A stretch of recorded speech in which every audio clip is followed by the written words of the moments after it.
Bom, pessoal, eu vim falar aqui um pouco de como eu comecei a desenhar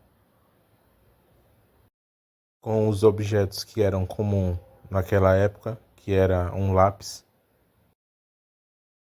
Eu pegava um lápis e ficava rabiscando. Lá para os anos 90, quando eu tinha mais ou menos uns 7 anos a 6 por aí. Naquele tempo era comum se ter revistas de moda, essas coisas. E era justamente nessas revistas que eu começava a desenhar. Eu pegava as revistas de minha mãe e escolhia as partes brancas e começava a rabiscar. Eu pegava uma caneta, porque o lápis não saía na revista e a caneta saía. Naquele tempo eu desenhava um boneco palito com uma arma. Era um desenho simples, mas que eu me divertia bastante. Era um bonequinho desenhado como esse aí. Desenhava o bonequinho com a arma e umas bolinhas saindo da arma, que era como se fosse o tiro dele, na minha imaginação de criança, né? Eu desenhava o bonequinho na parte inferior da revista e fazia as bolinhas dele e ia seguindo uma direção. A direção das bolinhas era normalmente o rosto de algum modelo que eventualmente aparecia na frente do meu personagem.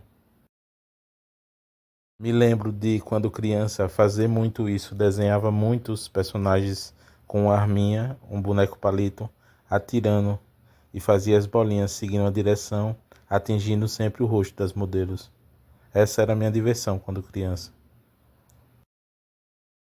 Eu era uma criança com muita imaginação e muita criatividade.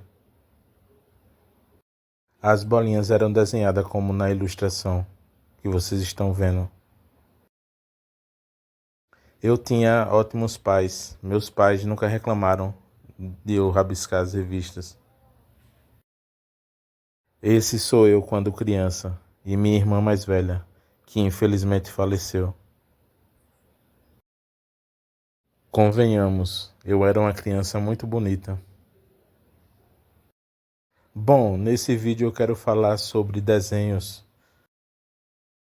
porque cresceu muito o número de desenhistas, mas o que eu quero abordar é justamente uma coisa. As pessoas estão desenhando muito por obrigação. É claro que muitos desenhistas desenham por obrigação, que são os trabalhos dele, como são esses desenhistas de revista em quadrinho. Mas se você não desenha profissionalmente, como é o caso desses desenhistas em quadrinho, o ato de desenhar não deve ser uma obrigação, e sim um lazer. Eu me lembro que eu me divertia muito quando criança, quando desenhava. Desenhar tem que ser isso, algo divertido, e não uma obrigação. Esse é o meu conselho para os futuros desenhistas. Desenhe por lazer e não por obrigação. Não desenhe apenas para querer impressionar. Desenhe para se divertir. É isso, pessoal. Sem mais. Até logo e fiquem com Deus.